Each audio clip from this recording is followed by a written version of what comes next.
ইব্রাহিম আলাইহিস সালামের কোনো অপরাধ আছে? নাই। তাকে ঘর ছাড়তে হলো, বাড়ি ছাড়তে হলো, তার বাবা তাকে বের করে দিলেন।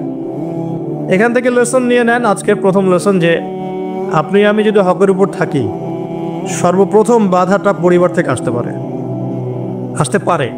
সবার পরিবার একরকম না। এখনকার মেজরিটি সংখ্যক পরিবারগুলোই জাহেল, একদম জাহেল, বস্তুবাদী, জানোয়ারের মতো। মানে খাও দাও, সেক্সুয়াল সম্পর্ক, বিয়ে শাদী, সন্তান, এর বাইরে কিচ্ছু চিন্তা করতে পারে না। দুনিয়া আর দুনিয়া, এর বাইরে কিচ্ছু চিন্তা করতে পারে না। ইল্লা মাশা আল্লাহ, কিছু পরিবার আছে এর বাইরে, তাদের কথা আলাদা। সবাই তো আর ছোটবেলা থেকে আধ্যাত্মিক পরিবার পায় নাই, দিনই পরিবার পান নাই।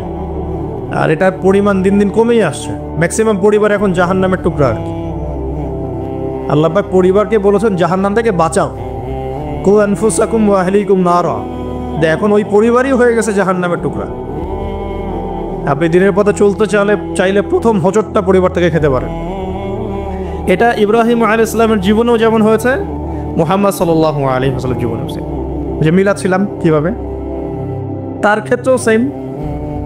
চাচারা শত্রু না, চাচারা শত্রু, আশপাশের মানুষ শত্রু। চাচা এসে বাড়ির সামনে খড়কুটা ফেলে দিয়ে যায়, চাচি এসে ময়লা আবর্জনা ফেলে দিয়ে যায়, কেউ গালি দেয়, কত সমস্যা। যখন নিজের মানুষটা আপনার এগেনস্টে চলে যায়, তখন মনটা ভেঙে যাবে স্বাভাবিক।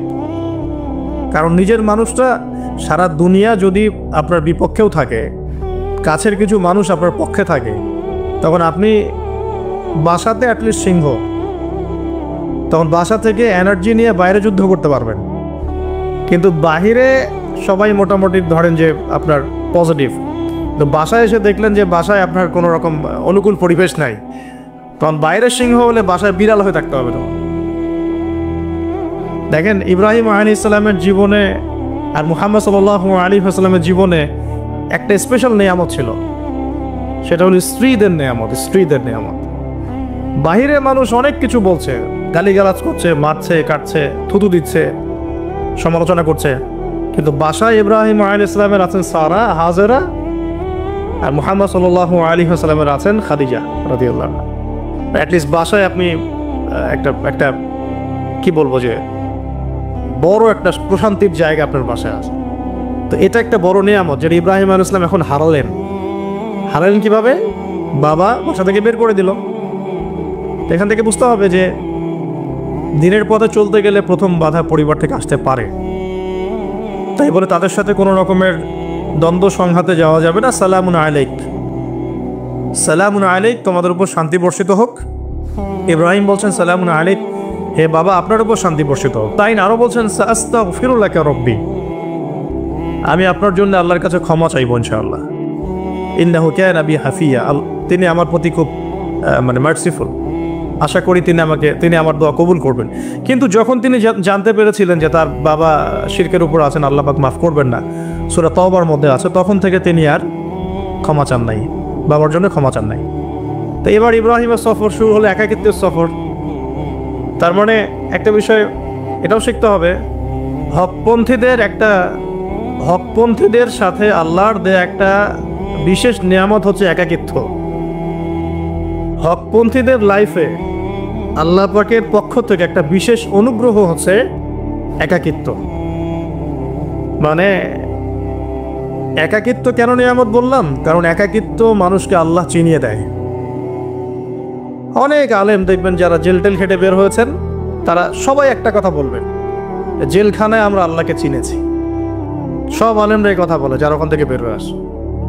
কারণ একাকিত্ব মানুষকে গভীরভাবে ভাবায়, আল্লাহকে পাওয়ায়, আল্লাহর কাছে দোয়া করতে শেখায়, মানুষকে বোঝায় যে আল্লাহ ছাড়া কেউ নাই সাহায্য করার। তো যারা হকপন্থী হয়, একাকিত্ব তাদের বরণ করতেই হয়। এটা মাথায় রেখে পথ চলতে হবে। ইব্রাহিম আলাইহিস সালাম পথ চলা শুরু করলেন।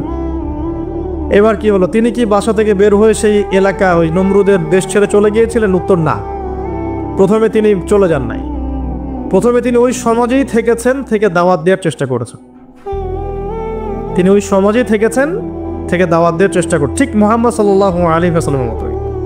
সমাজের মানুষ যখন নির্যাতন নিপীড়ন করছেন, তিনি কি শুরুতেই সমাজ ছেড়ে বের হয়ে চলে গেছেন? না, 13 বছর দাওয়াত দিয়েছেন। কত বছর? 13 বছর। তো ইব্রাহিম আলাইহিস সালাম সমাজের মানুষকে দাওয়াত দেন। কিভাবে দেন? কোরআনে এভাবে ভাষা আসছে। সূরা, আমি সূরাগুলোর নাম বলে দিই, আপনারা একটু চেক করে নিয়েন। সূরা আম্বিয়ার মধ্যে আসছে, সূরা সফফাতের মধ্যে আসছে, সূরা আনআমের মধ্যে আসছে।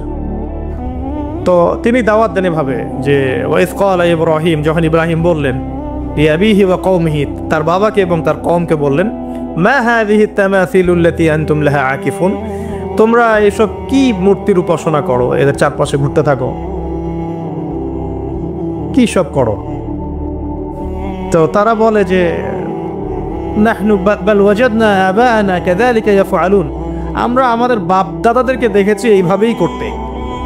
তাদের রেফারেন্স কিন্তু এটাই ছিল, কোনো দালিলিক জ্ঞানতাত্ত্বিক যুক্তি বিজ্ঞান দর্শন এখানে নাই। দর্শন এখানে কি ফিলোসফিটা কি, বাপ দাদাদেরকে দেখেছি করছো। তো এটা দিয়ে আবার অনেক সময় বাংলাদেশে আবার একটা ট্রেন্ড চালু করা হয়েছে যে তোমরা দীর্ঘদিন 1200 বছর থেকে যে ইসলামটা ফলো করে আসছো ওটা ভুয়া, আমরা যে নতুন মডারেশন দিচ্ছি এটাই সঠিক।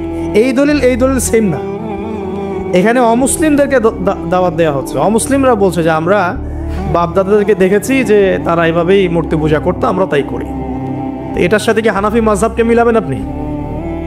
হ্যাঁ, হানাফি মাযহাব বাপদাদা থেকে চলে আসে, ভুয়া, নতুন যেটা দিচ্ছি এটাই সঠিক।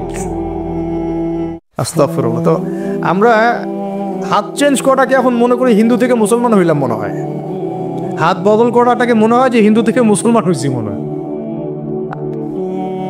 গভীরে ঢোকেন, ওলামায়ে কেরামদের মানে দার্সে গিয়ে বসে গভীরে ঢুকলে বুঝতে পারবেন যে ইসলামিক স্কুল অফ থটগুলা প্রত্যেকটারই ভিত্তি আছে, এগুলোর গভীর শেকড় আছে, ভিত্তি আছে। আল্লাহ, রাসূল এবং রাসূলের সাহাবীগণ, এই তিনটাকেই মানতে হবে। আপনি যদি বলেন যে আমি সাহাবীদেরকে মানি না, খালি আল্লাহ এবং রসুলকে মানি, তাহলে আল্লাহকে রসুলকে মানতে পারবেন না। সাহাবীদের অনুসরণ না করলে রসুলকে ফলো করতে পারবেন না। তো ওইটা আজকের ইস্যু না, এটা ফিকহি অনেক ব্যাপার, গভীর ব্যাপার, এটা অন্যদের কথা হবে। এই দলিল আর এই দলিল কিন্তু সেম করা যাবে না। আবার আমরা বাপ দাদা থেকে দেখে আসছি তোমরা নামাজ এইভাবে পড়ো, এই নামাজ ওই দলিল চলবে না, আমারটা ঠিক, এটা ঠিক না। নামাজ যেটা পড়ে আসে তারা এটা ঠিক আছে, এর প্রত্যেকটা দলিলের মধ্যে অথেন্টিসিটি আছে। এরকম করে সমাজে ফিতনা ছড়ানো ঠিক হবে না, বিভ্রান্তি ছড়ানো ঠিক হবে না। এখন আসুন ইব্রাহিম আলাইহিস সালামকে কি আনসার দিচ্ছেন? আমরা আমাদের পিতা মাতাদেরকে দেখেছি, বাপ দাদাকে দেখেছি এরকম তাওয়াফ করতে, মূর্তির চারপাশে পূজা করতে, নজর দিতে। তো ইব্রাহিম আলাইহিস সালাম বলছেন যে হাল ইয়াসমাউনাকুম, এই মূর্তিগুলো কি তোমাদেরকে শুনতে পারে? ইস্তাদউন, যখন তোমরা একে ডাকো। হাল ইয়ানফাউনাকুম, তোমাদের কোনো উপকার আসতে পারে? আও ইয়াদুররুকুম, তোমাদের কোনো ক্ষতি করতে পারে? তার দলিলগুলো কিন্তু অকাট্য। ইব্রাহিম আলাইহিস সালামের দলিলগুলো কিন্তু এখানে, যুক্তিগুলো কিন্তু অকাট্য। আসলে কি সে শুনতে পারে? আসলে কি সে দেখতে পারে? আসলে কি সে তোমার উপকার করতে পারে? তাদের কিন্তু কিছু বলার নাই এখানে। তারা বলছে বাল ওয়াজাদনা আবানা কাযালিকা ইয়াফআলুন, আমাদের পিতা মাতা বাপ দাদাদেরকে দেখেছি এইভাবেই করতে। ইব্রাহিম আলাইহিস সালাম বলছেন যে ইন্নাকুম আনতুম লাফি দালালিম মুবিন, তোমরা তো সুস্পষ্ট বিভ্রান্তির মধ্যে আছো। তাহলে তো এরকম আরো অনেক আয়াত আছে সূরা সফফাতের মধ্যেও, ওয়া ইন্না মিন শিআতিহি লা ইব্রাহিম ইয জাআ রাব্বাহু বিকলবিন সালিম ইয ক্বালা লিআবিহি ওয়া কওমিহি মাযা তা'বুদুন, তোমরা কিসের ইবাদত করো? আইফকান আলিহাতান দুনাল্লাহি তুরিদুন, তোমরা কি আল্লাহ সম্পর্কে মিথ্যা আরোপ করতে চাচ্ছ? ফামা যান্নুকুম বিরাব্বিল আলামিন, আল্লাহ রাব্বুল আলামিন সম্পর্কে তোমাদের কি ধারণা? এভাবে তিনি তার কওমকে দাওয়াত দিতে লাগলেন, কিন্তু তাদের কওমের দলিল একটাই ছিল, বাপ দাদাদেরকে দেখেছি এভাবে মূর্তি পূজা করতে, তাই করি। সনাতন, এটা ছিল কি সনাতন থটস। অথচ সর্বপ্রথম এটা শুরু হয় কোন নবীর আমল থেকে? নূহ আলাইহিস সালাম। নূহ আলাইহিস সালামের যুগের মানুষ সর্বপ্রথম এই মূর্তি পূজা শিরক করেছে। এর আগে মূর্তি পূজা ওয়ার্ল্ডে ছিল না, নূহ আলাইহিস সালামের যুগ থেকে শুরু হয়েছে। তাহলে এটাকে আমরা সর্বোচ্চ পর্যায়ে সনাতন বলতে পারি না। তারও আগে যে সময় চলে গেছে, ওই সময় মানুষ তাওহীদপন্থী ছিল। আদম আলাইহিস সালামের যুগে তখন মানুষ এই কাজ করতো না। শুরুটা কেমন করে হলো? ভালো উদ্দেশ্যেই শুরু হয়েছিল, ভালো মনে করে। কেমন? যে মানুষ এরকম চিন্তা করে নিয়েছিল যে এই মানুষগুলো লাত, উজ্জা, হুবল, ইয়াগুথ, ইয়াউক, নাসর, ইয়াগুথ, ইয়াউক, নাসর, এই ভালো মানুষগুলো আল্লাহর খুব নেককার বান্দা ছিলেন, তাদের স্ট্যাচু তৈরি করা যায়, তৈরি করলে কি হবে, এগুলোকে দেখলে আমাদের আগ্রহ জন্মাবে ইবাদত করার ব্যাপারে। এটা ছিল ওদের থটস। শয়তান এভাবেই তাদেরকে ইনফ্লুয়েন্স করেছিল আর কি, তারা তাই করলো। এই জেনারেশনটা যখন মারা গেল, পরের জেনারেশন যখন আসলো, তখন শয়তান ওদেরকে বোঝালো, ধরেন 100-200 বছর পরে বোঝালো যে ওরা খুব ভালো মানুষ ছিল, ওদের মূর্তিকে মসজিদের বাইরে না রেখে ভিতরে ঢুকিয়ে ফেলো, তাদেরকে সেজদা করতে হবে না, ভিতরে ঢুকিয়ে ফেলো, ইবাদতে মনোযোগ আসবে। পরের জেনারেশন এই কাজটাই করলো। থার্ড জেনারেশনকে শয়তান বোঝালো যে সরাসরি ওদের কাছে চাইলেই হবে, তারা আল্লাহ পাকের অনেক মানে কি আনুগত্যপ্রাপ্ত নৈকট্যপ্রাপ্ত বান্দা, সরাসরি তাদের কাছে চাইলেই হবে। আল্লাহর কাছে চাওয়া এখানে চাওয়া একই কথা, ওখানে সেজদা করা এখানে সেজদা করা একই কথা। এখান থেকে শুরু হলো সরাসরি স্ট্যাচু ওয়ার্শিপ। সরাসরি স্ট্যাচু ওয়ার্শিপিং এখান থেকে শুরু হয়েছে। তা আমরা আমাদের হিন্দু ভাই বোন যারা আছেন, আমাদের আশপাশে অমুসলিম ভাই বোন, তাদের প্রতি সম্মান রেখেই এই হিস্ট্রিগুলো পড়তে বলবো আর কি, এবং যুক্তি দর্শনগুলো খুঁজতে বলবো। আসলে কি তারা শুনতে পায়? আসলে কি সে আমার কোনো উপকার করতে পারে? আসলে কি সে আমার কোনো ক্ষতি করতে পারে? আসলে কি সে সৃষ্টিকর্তার প্রতিমূর্তি হতে পারে কিনা? তো আমরা এটা আহ্বান জানাবো, আমরা কারো ধর্মীয় অনুভূতিতে আঘাত করব না। ইসলাম আমাদেরকে এটা শিখায় না। ইসলাম এটা শিখায় যে মানুষকে হিকমার সাথে, প্রজ্ঞার সাথে দাওয়াত দেয়া, যাতে করে তারা জাহান্নামের রাস্তা থেকে ফিরে আসতে পারে ইনশাআল্লাহ। এখন আসুন, আরও একটা দাওয়াত ইব্রাহিম আলাইহিস সালাম তার কওমকে দিলেন। সেটা কি? এবার এখানে সমাজের মানুষের সাথে ওই সমাজের ধর্ম নেতারাও ছিল। সমাজে কিন্তু কয়েক শ্রেণীর মানুষ থাকে, মানে সামাজিক নেতা, ধর্মনেতা, রাষ্ট্রনেতা। তো রাষ্ট্রনেতা পর্যায়ে এখনো ইব্রাহিম আলাইহিস সালাম যান নাই, এখন সমাজ নেতা আর ধর্মনেতা চলছে আর কি। এবার ধর্মনেতা আসলো, এসে ধর্মনেতারা তাকে বোঝানোর চেষ্টা করলো যে এই আসমানের তারা, চাঁদ, সূর্য, প্রকৃতি, গাছপালা, এগুলো ইলাহ, এগুলোর ইবাদত করা যায়। এই ঘটনা আল্লাহ রাব্বুল আলামিন সূরা আনআমের মধ্যে বলেছেন। তো ইব্রাহিম আলাইহিস সালামকে তারা দেখাচ্ছে, এটা আরবী একটা কাব্যিক ভাষায় কোরআনে এসেছে, চমৎকার ভাষায়, যে ফালাম্মা জান্না আলাইহিল লাইল, যখন তার উপর রাত আচ্ছাদিত হলো, রাআ কাওকাবা, তখন ইব্রাহিম আলাইহিস সালাম কি দেখলেন? আকাশে তারা দেখলেন। ঠিক আছে, তারা মূর্তি পূজার এখানেই আছে, ধর্মনেতারাও এখানেই আছে। তো তিনি বলছেন হাযা রব্বি, এটা আমার রব। ফালাম্মা ফালা, যখন তারকাগুলো অস্তমিত হলো, ক্বালা লা উহিব্বুল আফিলিন, আমি তো অস্তমিত যাওয়া জিনিসকে পছন্দ করি না। রব তো অস্তমিত যাবে না, এখানেও যুক্তি লাগবে, তো আমার ফিলোসফি লাগবে, আমার এখানে দর্শন লাগবে, এখানে তো আমাকে মানে প্রজ্ঞা দিয়ে বোঝাতে হবে। এটা তো অস্তমিত হয়ে গেল, এটা তো রব হতে পারে না। ফালাম্মা রাআল কামারা বাযিগান, যখন সে চাঁদকে দেখলো জলজল করছে একদম। আর এখনকার চাঁদ দেখা আগের চাঁদ দেখা তো এক না, এখন তো আমরা চাঁদের আলোই খুঁজে পাই না, তখনকার চাঁদ তো অন্যরকম। তো বাযিগান মানে জলজল করছে। তখন তিনি বললেন হাযা রব্বি, এটা আমার রব। তখন ফালাম্মা ফালা, যখন এটাও অস্তমিত হয়ে গেল, তিনি বলছেন লাইল্লাম ইয়াহদিয়ানি রব্বি লাকুনান্না মিনাল কওমিদ দাল্লিন, আল্লাহ যদি আমাকে হেদায়েত না দেন তাহলে আমি এই দল্লিনদের অন্তর্ভুক্ত হয়ে যাব। ইব্রাহিম আলাইহিস সালাম বলছেন ফালাম্মা রাআ শামসা বাযিগাতান, যখন এবার সূর্যকে দেখলেন দিনের বেলা, এটা তো আরো বড়। হাযা রব্বি হাযা আকবার, এটা আমার রব, এটা সবচেয়ে বড়। হাযা আকবার, এটা সবচেয়ে বড়। ফালাম্মা আফালাত, এটা যখন অস্তমিত হয়ে গেল, তখন তিনি বলছেন এই কথাটা যে ইয়া কওমি ইন্নী বারিউম মিম্মা তুশরিকুন, হে আমার কওম, তোমরা যেগুলোকে দিয়ে আল্লাহর সাথে শরিক করছো, এখান থেকে আমি আমার চেহারাকে ফিরিয়ে নিলাম। সুবহানাল্লাহ। তখন তিনি এই কথাটা বলেন ইন্নী ওয়াজ্জাহতু ওয়াজহিয়া লিল্লাযী ফাতারাস সামাওয়াতি ওয়াল আরদা হানিফাও ওয়া মা আনা মিনাল মুশরিকিন, আমি আমার চেহারাকে ফিরিয়ে নিচ্ছি এই আসমান সমূহ এবং জমিনের সৃষ্টিকর্তার দিকে, এবং আমি মুশরিকদের অন্তর্ভুক্ত নই। ইন্না সলাতি ওয়া নুসুকি ওয়া মাহইয়ায়া ওয়া মামাতি লিল্লাহি রাব্বিল আলামিন, আমার সালাত, আমার কুরবানি, আমার স্যাক্রিফাইস, আমার জীবন, আমার ফুল লাইফ, আমার মৃত্যু, সবকিছু কার জন্য? জগৎ সমূহের প্রতিপালক আল্লাহর জন্য। লা শারীকা লাহু, তার কোনো শরীক নাই। ওয়া বিযালিকা উমিরতু, এই একনিষ্ঠভাবে তার ইবাদত করার জন্যই আমি আদিষ্ট হয়েছি। ওয়া বিযালিকা উমিরতু ওয়া আনা মিনাল মুসলিমিন, এবং আমি মুসলিমদের অন্তর্ভুক্ত। এই শুরু হলো এবার পুরো স্পষ্টভাবে তাওহীদের ঘোষণা দেয়া। তবে ইব্রাহিম আলাইহিস সালামের এক একটা পদক্ষেপ কি যৌক্তিক না, বৈজ্ঞানিক না, এবং অকাট্য প্রমাণ আছে না, এগুলোকে কিন্তু ভেদ করতে পারছে না তারা। এবার ইব্রাহিম আলাইহিস সালাম চিন্তা করলেন তারা এবার উচিত শিক্ষা দিতে হবে। তবে আগে বলে নেই, এই যে উচিত শিক্ষাটার কথা বলছে এটা আবার আপনারা খবরদার ভুলেও কোথাও দিতে যায় না, ঠিক আছে? এটা তো সময় আছে। ইব্রাহিম আলাইহিস সালামের সাথে নবী সাল্লাল্লাহু আলাইহি ওয়াসাল্লামের জীবনের মিলের কথা বলছিলাম।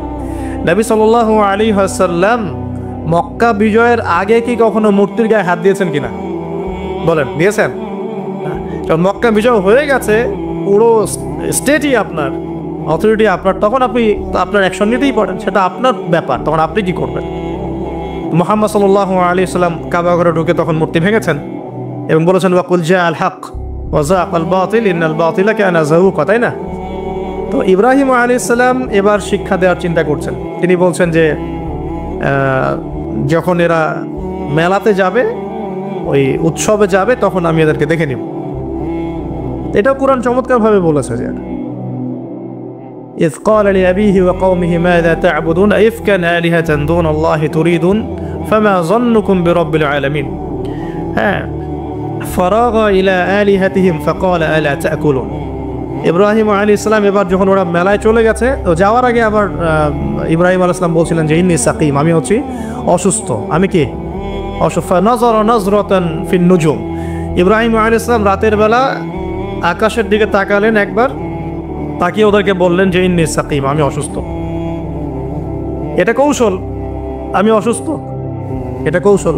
তো এই কৌশল আবার সব জায়গায় ঘাটাতে যায় না আর কি। তো এবার যখন তারা চলে গেল, ফারাগা ইলা আলিহাতিহিম ফাকালা আলা তাকুলুন, এবার তিনি ওই মূর্তি গৃহ যেটা ওদের, ওখানে ঢুকে বলছেন যে আলা তাকুলুন, তোমাদের কি হলো, খাচ্ছ না কেন? কাদেরকে বলছে এই কথা? মূর্তি, খাচ্ছ না কেন? আলা তাকুলুন। ফারাগা ইলা আলিহাতিহিম ফাকালা আলা তাকুলুন মা লাকুম লা তানতিকুন, কি হলো, কথা বলছো না কেন? মা লাকুম লা তানতিকুন, কি হলো, কথা বলছো না কেন? এবার ফারাগ আলাইহিম দরবাম বিল ইয়ামিন, এবার ইয়ামিন মানে ডান হাত, ডান হাতে যা পেয়েছিলেন আর কি, তা দিয়ে সবগুলোকে ভেঙে চুরমার করে ফেলছে। ব্যাস, এবার ওরা যখন আসলো এসে বলছে যে আনতা ফাআলতা হাযা বিআলিহাতিনা ইয়া ইব্রাহিম, হে ইব্রাহিম তুমি কি আমাদের উপাস্যদের সাথে এই কাজ করেছো? ইব্রাহিম বলছেন লা না বাল লা, আসলে কোরআনে নাই, আমি নিজের মতো করে বললাম আরবি বলতে বলতে। বাল ফাআলাহু কাবীরুহুম হাযা, বরং এই বড়টা এই কাজ করছে, এর মধ্যে সবচেয়ে বড় যেটা আছে এই ব্যাটার কাজ, আমি করি নাই, আমি তো করি নাই। তখন ওরা তো এটা তো হতভম্ব হয়ে গেল, যে সে বলছে যে তুমি তো জানো, তুমি তো খুব ভালো করেই জানো যে তারা কথা বলতে পারে না, নড়াচড়া করতে পারে না, কিছুই করতে পারে না। তখন তিনি বললেন তাহলে তোমরা কেন এমন ইলাহের উপাসনা করো যে কথাও বলতে পারে না, শুনতেও পারে না, দেখতেও পারে না, তোমার উপকারও করতে পারে না, ক্ষতিও করতে পারে না। কিন্তু এবারও কিন্তু যুক্তি নাই, কোনো তাদের কাছে কোনো দলিল নাই, কোনো প্রমাণ নাই, কোনো যুক্তি দর্শন কিচ্ছু নাই। এবার শুরু হলো জুলুম। জালেমের কাজ কি? যুক্তি, জ্ঞান, দর্শন, বিজ্ঞান এগুলো দিয়ে যখন পরাস্ত, এগুলো দিয়ে পারছি না, এবার পেশি শক্তি। এবার কি? পেশি শক্তি। ব্যাস, এবার পেশি শক্তি।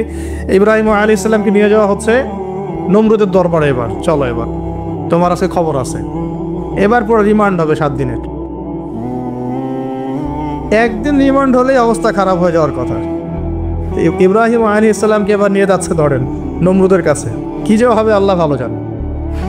ইব্রাহিম আলাইহিস সালাম যখন যাচ্ছেন তখন কি তিনি জানতেন যে আল্লাহ পাক তাকে আগুন থেকে বাঁচাবেন? এই ঘটনা যে ঘটবে তিনি কি জানতেন? আচ্ছা, আমরা না হয় জানি যে এমনটা হয়েছিল, ইব্রাহিম আলাইহিস সালাম ওই সময় তো আর জানতেন না যে কি হতে যাচ্ছে। তার মানে তার ওই সময় তার ইমানের তেজ, তার স্থিরতা, ইস্তেকামা এবং তাওয়াক্কুল কত বেশি ছিল। তাকে নিয়ে যাওয়া হচ্ছে এবারে নমরুদের সামনে দাঁড় করিয়ে। নমরুদ এবার একটু মজা নিয়ে জিজ্ঞাসা করলো যে কে তোমার রব? ওই কবরের প্রশ্ন করার মতো, মান রব্বুক, তোমার রব কে? তো ইব্রাহিম আলাইহিস সালাম বলছে রব্বি আল্লাযী ইউহয়ী ওয়া ইউমীত, আমার রব তিনি যিনি জীবন দেন মৃত্যুও দেন। এবার নমরুদ বলছে ক্বালা আনা উহয়ী ওয়া উমীত, আমি তো জীবন দিই আর মৃত্যু দেই। কিভাবে? একজন এই যাবজ্জীবন প্রাপ্ত আসামিকে ডেকে নিয়ে ছেড়ে দিল, দিয়ে বললো যে জীবন দিলাম। আর একজন আসামিকে ডেকে তৎক্ষণাৎ মৃত্যুদণ্ড দিয়ে মৃত্যু দিলাম। তো ইব্রাহিম দেখলেন আলাইহিস সালাম এ তো মোটা বুদ্ধির মানুষ, কারণ যে যত বড় জালেম হয় তার বুদ্ধি তত মোটা হয়, কিন্তু এটা মাথায় রাখবেন। ফেরাউনের মতো জুলুম মানুষের বুদ্ধি লোপ করে দেয়, আর শিরক মানুষের মধ্যে ভয় সঞ্চার করে। যখন যখন আপনি শিরক করতে থাকবেন মনে খুব ভয় কাজ করবে। এবং মুশরিক বাহিনী কখনো ইসলামের বিজয় লাভ করতে পারে নাই। যে মুসলিম সেনাবাহিনীর মধ্যে শিরক ছিল না, ওরা যুদ্ধের মাঠে পরাজিত হয়ে গেছে। ইতিহাস ঘাটবেন, মুসলিম যে সেনাবাহিনীর মধ্যে শিরক ছিল ওই সেনাবাহিনী পরাজিত হয়ে গেছে। আবার অল্প গুটি কয়েক সেনাবাহিনী তারা তাওহীদপন্থী ছিল, তারা জয়লাভ করেছে। ইতিহাস ঘেটে দেখবেন। তো জুলুম কি করে বুদ্ধি লোপ পায়? নমরুদের বুদ্ধি লোপ পেয়ে গেল। তো ইব্রাহিম আলাইহিস সালাম বলছেন রব্বিয়াল্লাযী ইউহয়ী ওয়া ইউমীত, এ তো এটা বুঝলো না।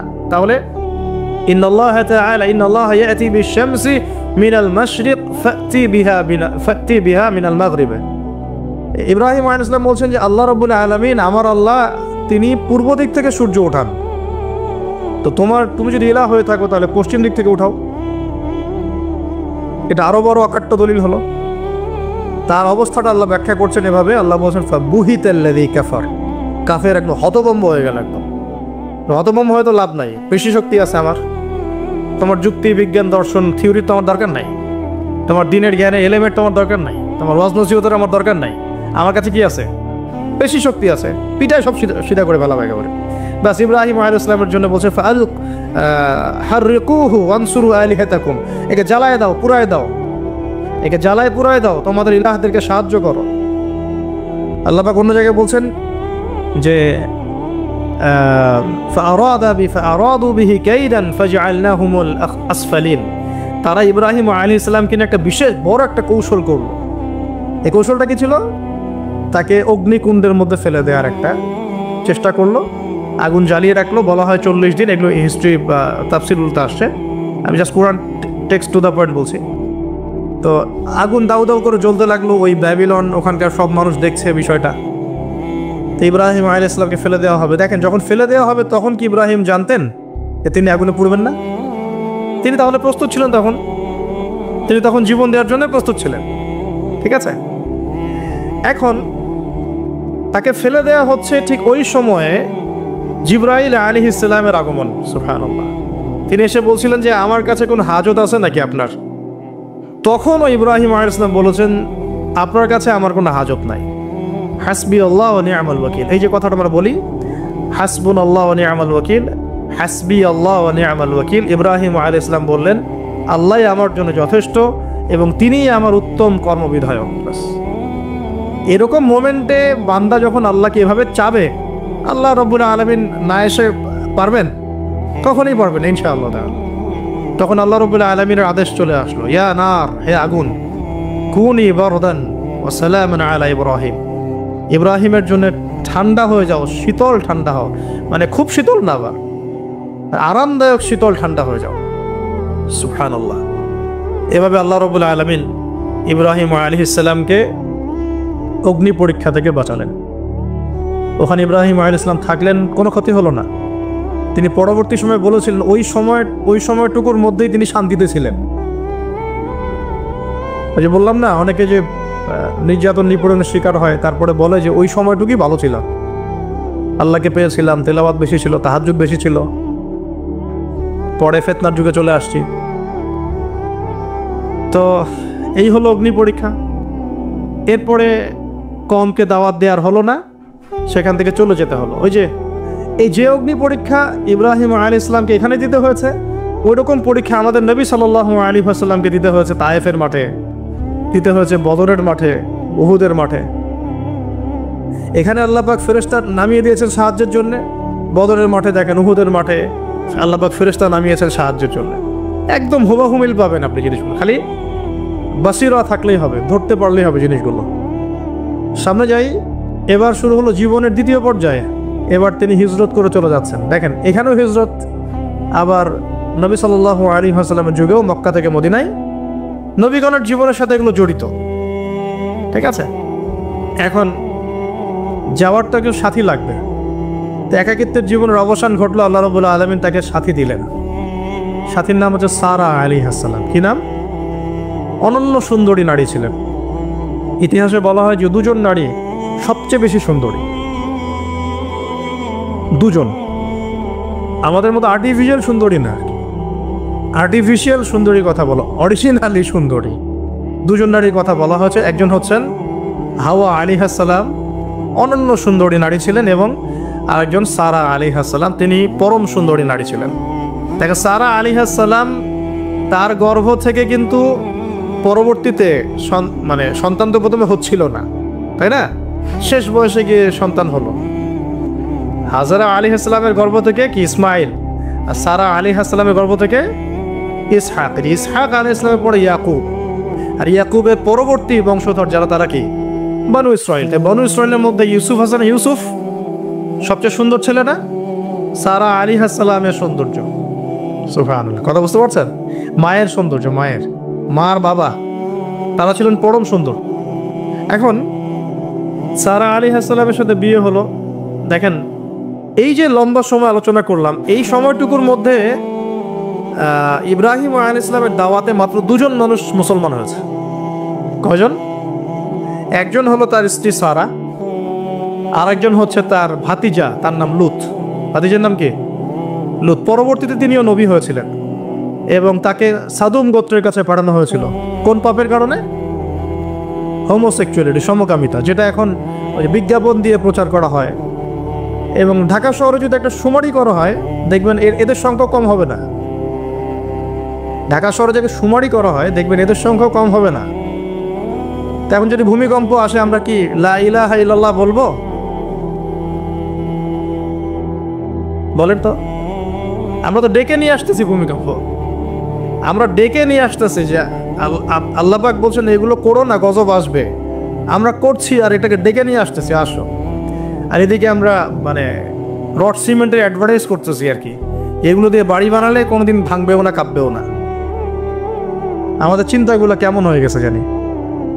আল্লাহ পাক জেনা, ব্যভিচার, মাদক, পর্নোগ্রাফি, এই সমকামিতার এইসব পাপের কারণে এরকম গজবগুলো নাজিল করেন।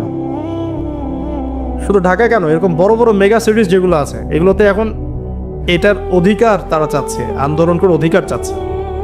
আপনার রেইনবো ফ্ল্যাগ দেখবেন, রংধনু ফ্ল্যাগ। রংধনু ফ্ল্যাগ মানে সমকামিতা। অ্যাডভার্টাইজ দিয়ে দিয়ে, পোস্ট দিয়ে দিয়ে এখন মানুষ, আগে যেমন মেয়েরা বাসায় গিয়ে গিয়ে কিছু সার্ভিস দিত না, মানে খারাপ সার্ভিসের কথা বলছি আর কি, এখন এভাবে ছেলে ছেলেকে সার্ভিস দেওয়ার জন্য ডাকতেছে। এটা কোনো গাল গল্প করছি না, এটা বাস্তবতা। যদি আমাকে বলেন যে আপনি চোখের সামনে প্রমাণ দেন, আমি দিতে পারবো না। যদি আপনি আমাকে 1 মাসের জন্য অথরিটি দেন ঢাকা শহরে, তাহলে দিতে পারবো উইদিন 1 মাসের মধ্যে। এখন যদি আমাকে বলেন আমার চোখের সামনে এনে দেন, আমি দিতে পারবো না। তো আমি তাত্ত্বিকভাবে পড়ে অনলাইনে দেখছি। যদি বলেন যে 1 মাসের অথরিটি আপনাকে দিলাম, খুঁজে বের করে দেন, 7 দিন লাগবে না ইনশাআল্লাহ। তো কথা হচ্ছে এটাই যে এই যে সাদুম গোত্রের কাছে পাঠানো হচ্ছে লূত আলাইহিস সালামকে সমকামিতার পাপের কারণে, পরবর্তীতে এই কমটাকে ধ্বংস করা হয়েছে। আল্লাহ পাক এমনভাবে ধ্বংস করেছেন যেটা ইতিহাসে কখনো করেন নাই। ফেরেশতাদের পাখা দিয়ে আল্লাহ পাক মাটিকে উপরে তুলে আবার উল্টা দিকে দাফন করে দিয়েছেন, আকাশ থেকে পাথর বর্ষণ করেছেন। এখন এইটা যদি সারা বিশ্বে ছড়িয়ে পড়ে তাহলে ওইরকম শাস্তি আবার আসবে না? স্বাভাবিক না? এটা আসতে পারে। আর এটার মূল কেন্দ্র হচ্ছে পশ্চিমা সভ্যতা। এখান থেকে সারা দুনিয়ায় ছড়িয়ে পড়তেছে। বাংলাদেশের মতো মুসলিম কান্ট্রিতেও দিন দিন সমকামিতা বাড়ছে। আমাদের বোনদের, আমাদের ভাইদের, গার্ডিয়ানদের অনেক বেশি সচেতন থাকা দরকার। কোনো কোনো ক্ষেত্রে মাদ্রাসার মধ্যেও দেখা গেছে এগুলা, হিপসখানাতেও দেখা গেছে এগুলা। পর্নোগ্রাফির কারণে এগুলো হচ্ছে। পর্নোগ্রাফির কারণে মানুষের রুচি বিকৃত হচ্ছে এবং সে নারী, পুরুষ, গরু, ছাগল, হাঁস, মুরগি কোনো কিছু তোয়াক্কা করছে না। কয়েকদিন পর এটাও যদি দেখেন অবাক হবেন না যে মানুষ পশু পাখির সাথে জেনা করতেছে। এটাও যদি দেখেন আমি অ্যাটলিস্ট অবাক হব না। ধাপ ছিল একটা, প্রথমে মানুষ কি করতো, অবৈধ প্রেম করতো, এই সম্পর্কে জেনা করতো, পরে পরকীয়া শুরু করলো, তারপরে এখন সমকামিতা শুরু হলো, সমকামিতার পরে এখন চাইল্ড অ্যাবিউজিং শুরু হয়েছে, বাচ্চা কাচ্চাদেরকে রেপ করা হচ্ছে, ছোটো ছোটো মেয়েদেরকে, ছোটো ছোটো বাচ্চাদেরকে, ইভেন ছোটো ছোটো ছেলেদেরকেও। এরপরে যদি গবাদি পশুর সাথে জেনা করতে দেখেন অবাক হওয়ার কিছু নেই। ফরজ গোসল করার সময় পান নাই, যুদ্ধের ডাক এসেছে, চলে গেছেন এবং যুদ্ধ করতে করতে তিনি শহীদ হয়েছেন। যুদ্ধের পরে তার লাশটাকে দেখা গেল যে সেই লাশটা মাটি থেকে শূন্যে ভেসে আছে এবং লাশ থেকে পানি ঝরে পড়তেছে। নবীজি বললেন যে সাল্লাল্লাহু আলাইহি ওয়াসাল্লাম যে ফেরেশতারা তাকে গোসল দিচ্ছে। এটাও মহাকাব্য, এগুলো মহাকাব্য, রচনা করে যাওয়া মহাকাব্য। তো হানজালা রাদিয়াল্লাহু আনহুর এই ঘটনাটা আপনারা পড়বেন। এরপরে অনেক আছে, আমি বলতে থাকলে অনেক সময় চলে যাবে। হামজা রাদিয়াল্লাহু আনহু নাম শুনেছেন? হামজা রাদিয়াল্লাহু আনহু উহুদের দিনে এমনভাবে যুদ্ধ করছিলেন যে তাকে যে হত্যা করেছে সেও বলেছে যে সে এমনভাবে যুদ্ধ করছিল মনে হচ্ছিল সে একজন উড়ন্ত বাজ পাখি। সামন থেকে আমি তাকে আঘাত করার কোনো সুযোগ পাই নাই, পিছন থেকে পাহাড়ে বা পাথরের পিছন থেকে তাকে আমি দূর থেকে একটা বর্ষা নিক্ষেপ করেছিলাম। এই বর্ষা গিয়ে তার নাভির নিচে গিয়ে লাগে, পিছন দিয়ে বের হয়ে যায়। কিন্তু এই অবস্থাতেও তিনি তরোয়াল নিয়ে আমার দিকে তেড়ে আসতেছিলেন আমাকে মারার জন্য, কিন্তু তিনি পেরে ওঠেন নাই, পড়ে গেছে। তারপরে তার লাশকে চিরে ফেলা হয় এবং কলিজাটা বের করে দাঁত দিয়ে কামড়ে খাওয়ার চেষ্টা করা হয়েছে। হামজা রাদিয়াল্লাহু আনহু ছিলেন বদর যুদ্ধের সবচেয়ে শ্রেষ্ঠ সাহাবী, বীর সাহাবী, যার হাতে অনেক কাফের মারা গেছে। এই জন্যে উতবা, শাইবা এদের এক পরিবারের পক্ষ থেকে একটা আক্রোশ ছিল যে যুদ্ধে জিতি আর না জিতি হামজাকে মারতে হবে। এই জন্য ওয়াহশী নামক একজন ব্যক্তিকে তারা হায়ার করেছিল। পরবর্তীতে সেই ওয়াহশী তিনিও ইসলাম কবুল করেছেন আলহামদুলিল্লাহ। তাকে অনেকে হামজার কাতেল বলত। পরে মুসাইলামা কাযযাবের হত্যা আল্লাহ পাক এই ওয়াহশীর হাতে করেছেন। সুবহানাল্লাহ, আল্লাহ পাক তাকদীর ঘুরিয়ে দিয়েছিলেন। হামজা রাদিয়াল্লাহু আনহুর এই আত্মত্যাগটা কিন্তু ইতিহাস হয়ে আছে, মহাকাব্য হয়ে আছে না? এমন এত মহব্বত নবী সাল্লাল্লাহু আলাইহি ওয়াসাল্লাম তাকে করতেন, এত মহব্বত করতেন যে ওয়াহশী যখন ইসলাম কবুল করতে আসছেন জিজ্ঞাসা করছেন যে তুমি কিভাবে, কাইফা কাতালতাল হামজা, হামজাকে কিভাবে হত্যা করেছিলেন? তিনি ব্যাখ্যা করলেন এইভাবে হত্যা করেছে।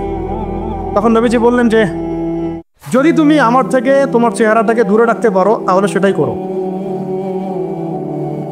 মানে তার হাতে ইসলামের বায়াত নিয়েছেন, ইসলাম কবুল করলেন, তারপরে নবীজি বললেন যদি তুমি তোমার চেহারাটাকে আমার থেকে দূরে রাখতে পারো দূরে রাখ। আর আমরা তো বিগত 20-30 বছরের মানে অগণিত জুলুমকে জাতীয় ক্ষমা ঘোষণা করতে চাচ্ছি। হ্যাঁ, আপনারা এমন যে আমি মক্কা বিজয় করছি, আপনারা কি মক্কা বিজয় করছেন যে সবাইকে গণমাফ করতে যাচ্ছেন? আবু সাঈদের কেসাস কবে হবে? আবু সাঈদের কেসাস কবে হবে এটা দেখার অপেক্ষায় আছি আমরা। মুগ্ধদের কেসাসটা কবে হয় সেটা দেখার অপেক্ষায় আছি। তাদের সময় মাঠে যারা ছিল, যারা নির্দেশ দিয়েছে, যারা পিছনে ছিল, যারা পর্দার আড়ালে ছিল, তাদের কি হয় পরিণতি শেষ পর্যন্ত এটা আমরা দেখার অপেক্ষায় আছি। জালেমকে তার শাস্তি দিতে হবেই, আইনের একদম সুশাসন নিশ্চিত করতে হবে। না হলে দেখবেন এরা যদি পার পেয়ে যায়, এরা অন্য শুরুতে এসে আবার জুলুম করবে না, কোনো গ্যারান্টি না, কোনো গ্যারান্টি। আপনাদেরকে একটা কথা বলে রাখি, বদর যুদ্ধের সময় 70 জন বন্দী হয়েছিল, মনে আছে? এই বন্দীদের ব্যাপারে কি করা হবে, মাশওয়ারা হচ্ছে, অনেকের অনেক মত। এখানে উমর ইবনে খাত্তাবের একটা মত ছিল, নাম তো শুনেছেন। উমর রাদিয়াল্লাহু আনহুর মত হচ্ছে ইয়া রাসূলুল্লাহ সবগুলাকে হত্যা করতে হবে। কেন? আল্লাহ পাক বলেছেন নূহ আলাইহিস সালামের কণ্ঠে, রব্বি লা তাযার আলাল আরদি মিনাল কাফিরিনা দাইয়ারা ইন্নাকা ইন তাযারহুম ইউদিল্লু ইবাদাক ওয়া লা ইয়ালিদু ইল্লা ফাজিরুন কাফার। আল্লাহ তুমি এই জমিনের মধ্যে, নূহ আলাইহিস সালাম এই দোয়াটা করেছিলেন, আল্লাহ তুমি এই জমিনের মধ্যে একটা কাফেরকে অবশিষ্ট রেখো না। এটা ওই সময়কার কথা বলছে, যখন মহাপ্লাবন আসবে তার আগের কথা। তিনি 950 বছর দাওয়াত দিয়েছিলেন। দাওয়াত দিয়ে যখন এই অবস্থা, 40 জন মানুষ ইসলাম কবুল করছে আর কি, তখন তিনি এই দোয়াটা করতে বাধ্য হয়েছিলেন এবং আল্লাহ পাক সেই দোয়া কবুলও করেছিলেন, সবাইকে সমূলে ধ্বংস করেছিলেন। তো উমর রাদিয়াল্লাহু আনহু বলছেন ইয়া রাসূলুল্লাহ বদরের এই বন্দীদের ব্যাপারে আমার মাশওয়ারা হচ্ছে এটা, মুক্তিপণের দরকার নাই। হ্যাঁ, ওদেরকে অন্য কোনো দিকে ফোকাস করার দরকার নাই, এদের সবগুলোকে গর্দান নামায় দেন, শেষ, খালাস। এরা যদি থাকে পরে আপনার বিরুদ্ধে আবার ষড়যন্ত্র করবে। তো শেষমেশ তার রায়টা কিন্তু কবুল করা হয় নাই, বরং রক্তপণ এবং মুক্তিপণ নেওয়া হয়েছে এবং আরো অনেক পদ্ধতি অবলম্বন করা হয়েছে। কিন্তু সূরা আনফালে আল্লাহ রাব্বুল আলামিন উমর রাদিয়াল্লাহু আনহুর এই মতটার প্রশংসা করেছে, করে দেখেন আপনারা। তাই খুব বেশি ভালো হইতে চান না আপনারা, এত বেশি ভালো হওয়ার দরকার। হ্যাঁ, মামা চাচা খালু ধরে ধরে পার করে দিয়েন না। ও পার পেয়ে গেলে পরের বার আপনাকে পার করবে না, আপনারা ভুল করতেছেন। যাদের হাতে এরকম 100-200 ক্রস ফায়ারের রক্ত লেগে আছে, এদেরকে যদি আপনি মাফ করে দেন, তাহলে আপনার চেয়ে বড় আহাম বক্তকার পৃথিবীতে কেউ নাই। কি বলেন এগুলো? ইসলামের বিধান হচ্ছে একজন মানুষকে যদি কেউ হত্যা করে অন্যায়ভাবে, তাকেও শাস্তির আওতায় এনে মৃত্যুদণ্ড কার্যকর করতে হবে। আর যাদের হাতে এরকম 10টা 20টা 30টা করে ক্রস ফায়ারের রক্ত লেগে আছে, আপনি ওদেরকে মাফ করে দিবেন? এত বেশি ভালো হইতে ইসলাম শিখায়নি তো আমাদেরকে। এগুলো তো ভালো না, এগুলো বোকামি। এগুলো কি? এগুলো তো ভালো না, এগুলো হচ্ছে কি বোকামি। ইসলাম শিখায় আমাদেরকে ডিপ্লোম্যাটিক হতে, ম্যাচিউরড হতে। সুবহানাল্লাহ। আমি এগুলো থেকে খুব আসলে হতাশ, তাই একটু আক্রোশে কথা বলে ফেললাম, কিছু মনে করবেন। মানে আমি বুঝি না, আমরা এই সাইকোলজির সাথে যাই না। একজন ব্যক্তি যদি 10টা মানুষকে এভাবে নির্মমভাবে খুন করতে পারে, জমাই করে দিতে পারে, আপনারা তো জানেন না বিষয়গুলো। মানে একটা রুমে গিয়ে একদম বেদর পিঠে একজনকে হাত পা ভেঙে দিয়ে পরে পাশের রুমে এসে ভিডিও গেমস খেলতেছে, পাবজি ভিডিও গেমস খেলতেছে। এই মানুষগুলোকে আপনি যদি মাফ করে দেন, তাহলে তো আসলেই বলবো যে আপনার চেয়ে বড় আহাম্মকার গর্দভ আর কি বলবো, কি শব্দ ইউজ করবো, আপনার চেয়ে মানে জাতীয় প্রতারক আর কেউ নাই। আপনাদের মানে যদি এরকম কেউ করেন, তাহলে জাতির রিপ্রেজেন্টেটিভ হওয়ার যোগ্যতাই নেই আপনাদের। আমার কথা মাইন্ড করেন না, আমি একটা খোলামেলা কথা বলে দিলাম। কারণ এখন সব কথা কিছু কথা খোলামেলা আপনাদেরকে বলতে হবে, নাহলে অনেক কথা ইনসাফ হবে না। ইনসাফ করতে হবে, আল্লাহ পাক আমাদেরকে বড় তৌফিক দান করে না। আর 2-4টা বলে শেষ করছি। আপনাদেরকে একজন সাহাবীর নাম বলি, তালহা রাদিয়াল্লাহু আনহু। কি নাম? উহুদ যুদ্ধের দিন আল্লাহ নবী সাল্লাল্লাহু আলাইহি ওয়াসাল্লামকে তো একটু বিপর্যয়ের মধ্যে পড়েছিলেন, মনে আছে? চারদিক থেকে তাকে আক্রমণ করা হয়েছে। খালিদ বিন ওয়ালিদ তখন তিনি মুসলিম হন নাই, এসে আক্রমণ করেছেন, পিছন থেকে সাহাবী থেকে আক্রমণ করেছেন, অনেক সাহাবী শহীদ হয়েছেন। আর নবী সাল্লাল্লাহু আলাইহি ওয়াসাল্লামের কাছেও প্রায় 11 জনের মতো আছেন, বাকি সবাই ছত্রভঙ্গ হয়ে গেছেন। তো ছত্রভঙ্গ হয়ে যাওয়ার সময় মাত্র 2 জন সাহাবী ছিলেন মুহাজির, আর বাকি 9 জন ছিলেন আনসার। তো একে একে আনসার সাহাবীরা শহীদ হতে লাগলেন। আর 2 জন মুহাজির সাহাবীর মধ্যে একজন সাদ বিন আবি ওয়াক্কাস, একজন হচ্ছেন তালহা বিন উবাইদুল্লাহ রাদিয়াল্লাহু আনহু। সাদ রাদিয়াল্লাহু আনহু তীর ছুটছেন। আল্লাহ নবী সাল্লাল্লাহু আলাইহি ওয়াসাল্লাম তাকে লক্ষ্য করে বলছেন, হে সাদ, আমার পিতামাতা তোমার প্রতি কুরবান হয়ে যাক, তুমি তীর ছুড়ো। সাহাবীরা সবাই বলতেন, ইয়া রাসূলুল্লাহ, আপনার জন্য আমার পিতামাতা কুরবান হোক। আল্লাহ নবীজি নিজে বলেছেন, হে সাদ, তোমার জন্য আমার পিতামাতা কুরবান হোক। এই একমাত্র সাহাবী যিনি ইসলামের ইতিহাসে প্রথম তীর নিক্ষেপ করেছিলেন, সাদ বিন আবি ওয়াক্কাস রাদিয়াল্লাহু আনহু। আর তালহা রাদিয়াল্লাহু আনহু তরোয়াল চালাচ্ছিলেন। বলা হচ্ছে, ইতিহাসের পাতায় এসেছে, সিরাতের পাতায় এসেছে যে তার গায়ে, মানে তালহা রাদিয়াল্লাহু আনহুর গায়ে তখন প্রায় 40 থেকে 50টা আঘাতের চিহ্ন লেগেছে, বর্ষা তীরের তরোয়াল। এই অবস্থায় তিনি নবী সাল্লাল্লাহু আলাইহি ওয়াসাল্লামকে কাঁধে উঠিয়ে উহুদ পাহাড়ের একটা পার্শ্বদেশ দিয়ে উপরে উঠিয়ে সেফ একটা জায়গায় নিয়ে রেখে দিয়েছে। নবীজি বলেছেন, তোমরা যদি কোনো জীবন্ত শহীদকে দেখতে চাও, তাহলে তালহাকে দেখো। এগুলো হচ্ছে সত্যিকারের মহাকাব্য। এগুলো কি সত্যিকারের চিরস্থায়ী মহাকাব্য। আপনারা যদি এই একজন সাহাবী সাদ বিন মুআজ তার নাম শোনেন, এবার খন্দকের যুদ্ধে তিনি মহাকাব্য রচনা করেছেন। খন্দকের যুদ্ধে একটা ক্রুশিয়াল অবস্থা ছিল, সেই সময় তিনি সামনে আকবরিয়া যুদ্ধ করতে গিয়ে তার হাতের মধ্যে তীর লাগে, এই তীরটা ছিপতে গিয়ে তার হাতের ভ্যানটা ছিঁড়ে যায়, রক্তটা ছিঁড়ে যায় বের করতে গিয়ে। এই অবস্থায় আস্তে আস্তে তার শাহাদাত হয়েছে। কিন্তু শাহাদাতের আগে তিনি আল্লাহর কাছে দোয়া করেছিলেন, আল্লাহ, যদি কুরাইশদের সাথে আরো কোনো যুদ্ধ বাকি থাকে, আমাকে তাহলে জীবিত রেখো। এবং তার শাহাদাতের সময় তিনি বলছেন, এরপর থেকে ইসলামের উপর তারা আর আক্রমণ করতে পারবে না, কারণ আমি এমন দোয়া করেছিলাম যে আল্লাহ, যদি কুরাইশদের সাথে আরো কোনো যুদ্ধ বাকি থাকে আমাকে জীবিত রেখো। তার আগ মুহূর্তে তিনি বনু কুরাইজার যে গাদ্দারি, বেঈমানি, ওই বেঈমানির শাস্তি দিয়ে তিনি দুনিয়া থেকে বিদায় নিয়েছেন। সাদ বিন মুআজ, যার জানাজায় নবীজি বলেছেন, যার জানাজার সালাতে 70,000 ফেরেশতা শরীক হয়েছে। এগুলো মহাকাব্য। আপনারা যদি আবার সামনে যান, আপনারা মুতার যুদ্ধের ঘটনা পাবেন। এই কয়েকটা বলে শেষ করছি। এটা বলতে গেলে আসলে আমি নিজেকে ধরে রাখতে পারি না, আর ধরে রাখার মতো আসলে অবস্থাও না। ইসলামের ইতিহাসের সবচাইতে মানে মর্মান্তিক যুদ্ধ হচ্ছে মুতার যুদ্ধ, সবচেয়ে মর্মান্তিক। বদর, উহুদ, খন্দক, খায়বার, যত যুদ্ধ আছে এগুলো যুদ্ধ অনেক বড় মাপের। মুতার যুদ্ধের প্রেক্ষাপট এবং সিচুয়েশনটা সম্পূর্ণ ডিফারেন্ট। এখানে আপনাদেরকে আমি 3জন শ্রেষ্ঠ বীরের মহাকাব্য শোনাচ্ছি। কয়জন? 3 জন শ্রেষ্ঠ বীর পুরুষের মহাকাব্য। নবী সাল্লাল্লাহু আলাইহি ওয়াসাল্লাম একজন সাহাবীকে পাঠালেন, তার নাম হচ্ছে হারিস বিন উবাইদা। কি নাম বলেন? হারিস বিন উবাইদা, তুমি এই চিঠিটা নিয়ে যাও।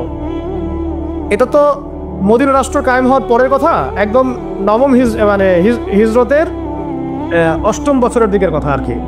তখন ততদিন হুদাইবিয়ার সন্ধিও হয়ে গেছে এবং কাজা ওমরাও আদায় হয়ে গেছে এবং খায়বার যুদ্ধ জয় হয়ে গেছে। খায়বারের পরের কথা এটা আর কি। হারিস বিন উবাইদা, তুমি এই চিঠিটা নিয়ে যাও, ওই রোমকদের কাছে যাবা। তখন তো সুপার পাওয়ার 2টা, রোমানরা এবং পার্সিয়ানরা। তো এখনকার ওই যে এই কন্টিনেন্টের ন্যাটো আর ওই কন্টিনেন্টের চায়না রাশিয়ার মতো যেটা করতেছে। তো সে গেল ওখানে। সুরাহবিল আল গাসসানি একজন শাসক ছিলেন ওইখানকার সিরিয়ার। সে ওই চিঠিটা দেখে বলতেছে যে আচ্ছা ঠিক আছে, বসো, দেখি কি করা যায়। চিঠিতে লিখে আছে ইসলাম কবুল করেন, আল্লাহ পাক শান্তি বর্ষণ করবেন, আসলিম তাসলিম। যে নবী সাল্লাল্লাহু আলাইহি ওয়াসাল্লাম চিঠি আছে না একটা রাষ্ট্রপ্রধানদের কাছে, সে চিঠি ওই উদ্ধত আচরণ। আমি এখানকার আমির, আমাকে ওই মক্কার মেষপালকরা চিঠি পাঠায়? আপনার কে চিঠি নিয়ে আসছে? যে হারিস বিন উবাইদা। আচ্ছা ওকে বসাও। হারিস বিন উবাইদা রাদিয়াল্লাহু আনহুকে রাষ্ট্রদূত, কিন্তু তিনি রাষ্ট্রদূতকে তারা নির্মমভাবে হত্যা করলো। বুঝতে পারছেন? এবার নবী সাল্লাল্লাহু আলাইহি ওয়াসাল্লামের কাছে খবর যখন আসছে রাষ্ট্রদূতকে হত্যা করেছে। আমার সাহাবীকে, কয়জন সাহাবীকে হত্যা করেছে? 10 জন, 20 জন, 100 জন? একজন সাহাবীকে হত্যা করার প্রতিশোধ নেওয়ার জন্য নবী সাল্লাল্লাহু আলাইহি ওয়াসাল্লাম 3000 বাহিনীর একটা জিহাদি কাফেলা তৈরি করলেন।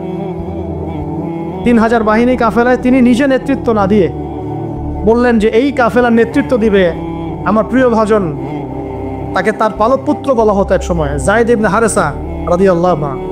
কোন যায়েদ? তায়েফের সফরের সঙ্গী, তায়েফের সফরে একজন সাহাবী তার সাথে ছিল, তার নাম যায়েদ ইবনে হারেসা। যখন তায়েফবাসী নবীজিকে মারছিলেন, যায়েদ ইবনে হারেসা রাদিয়াল্লাহু আনহু তার বুক দিয়ে নবীকে জড়ায় ধরেছিলেন যে আমার গায়ে আঘাত লাগুক, তার গায়ে না লাগুক। এই সাহাবী যায়েদ ইবনে হারেসা রাদিয়াল্লাহু, তাকে পতাকা দিয়ে বললেন এই মোতার যুদ্ধের আমির হচ্ছে যায়েদ ইবনে হারেসা। যদি যায়েদ ইবনে হারেসা শহীদ হয় তাহলে পতাকা বহন করবে জাফর ইবনে আবি তালেব, আমার চাচাতো ভাই। কোন জাফর? যিনি আবিসিনিয়ায় গিয়েছিলেন মুসলিমদেরকে নিয়ে হিজরত করতে, মনে আছে? যিনি বাদশাহ নাজাশির সামনে কুরআন তেলাওয়াত করার, সূরা মারিয়াম তেলাওয়াত করার কারণে বাদশাহ নাজাশির চোখ দিয়ে দরদর করে পানি পড়তে শুরু করেছে।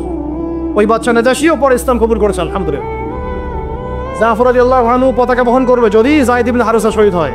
এরপরে যদি জাফরও শহীদ হয়, পতাকা বহন করবে আমার আরেক প্রিয় ভাজন সাহাবী আব্দুল্লাহ বিন রাওয়াহা রাদিয়াল্লাহু আনহু। আব্দুল্লাহ বিন রাওয়াহা রাদিয়াল্লাহু, যাকে যে কোনো মুহূর্তে যদি বলতেন ইসলাম নিয়ে একটা শের বলেন, একটা কবিতা বলেন, ইনস্ট্যান্ট তিনি শের বলে ফেলতে পারতেন। এত সুন্দর, এত উন্নত কাব্য প্রতিভা ছিল তার মধ্যে। এই নষ্ট সংস্কৃতি না, তাদের সংস্কৃতি ছিল একেবারে খাঁটি তাওহীদের সংস্কৃতি। এমনকি কাবা তাওয়াফ করছেন তিনি, তখন কাবা তাওয়াফ করছেন বিদায় কাজা উমরা আদায় করার সময় নবীর সামনে সামনে তিনি ঘুরছেন এবং আবৃত্তি করছিলেন একটা কবিতা কাফেরদেরকে আঘাত করার জন্য। এই কাফেররা দেখো, তোমরা যাকে বের করে দিয়েছিলে তিনি আজকে সসম্মানে এখানে ঘুরতেছেন। ওমর রাদিয়াল্লাহু আনহু বলছিলেন যে কাবা তাওয়াফ করার সময় তুমি এগুলো বলছো? নবীজি বললেন ওকে ছেড়ে দাও, সে এমন বাক্য তিলাওয়াত করতেছে, মানে এমন বাক্য সে চয়ন করেছে যেগুলো কাফেরের অন্তরে বর্ষার চাইতেও বেশি বিদ্ধ হচ্ছে, তাকে বলতে দাও। এই হল আব্দুল্লাহ বিন রাওয়াহা রাদিয়াল্লাহু আনহু, নবীজির অত্যন্ত প্রিয় ভাজন স্যার। আব্দুল্লাহ বিন রাওয়াহা যদি শহীদ হয় তাহলে তোমরা তোমাদের মধ্য থেকে একজনকে আমির নিযুক্ত করে নিও। সাহাবীরা বুঝে ফেললেন এই সফরে আমরা 3 জনই শহীদ হতে যাচ্ছি, কারণ একটা সফরে কখনো 3 জন আমিরের প্রয়োজন হয় না, হয়। এবার তারা গেলেন, তারা কখনো আশাও করেন নাই ওখানে যা দেখবেন। ওখানে গিয়ে দেখলেন যে 1 লক্ষ রোমান সৈন্য সামনে এসে দাঁড়িয়েছে। কত লক্ষ? এবং একেবারে ফুল প্রশিক্ষিত, একদম ফুল আর্ম ফোর্সড। আর এর সাথে তাদের সাহায্যকারী দলেও আছে আরো 1 লক্ষ সৈন্য।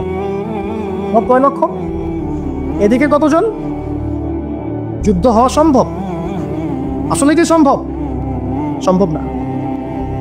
যুদ্ধ কিন্তু সম্ভব না। আমরা তো আগে সংখ্যা গরিষ্ঠ হওয়ার কথা চিন্তা করি। কোন যুদ্ধে ইসলাম সংখ্যা গরিষ্ঠতা দিয়ে জিতে নাই। ইসলাম জিতেছে ঈমানের বদৌলতে, শুধু ঈমানের বদৌলতে। আমরা সংখ্যা দিয়ে কখনো বিজয় লাভ করতে পারি নাই। এখন এবার সাহাবীরা মাশওয়ারা করতেছেন রাত্রেবেলা, আমরা কি করব? কালকে যুদ্ধ করব, নাকি মদিনায় ফিরে যাব, নাকি রাসূলকে খবর পাঠাবো, নাকি কোনো বিকল্প ফোর্স নিয়ে আসার ব্যবস্থা করব, কি করব?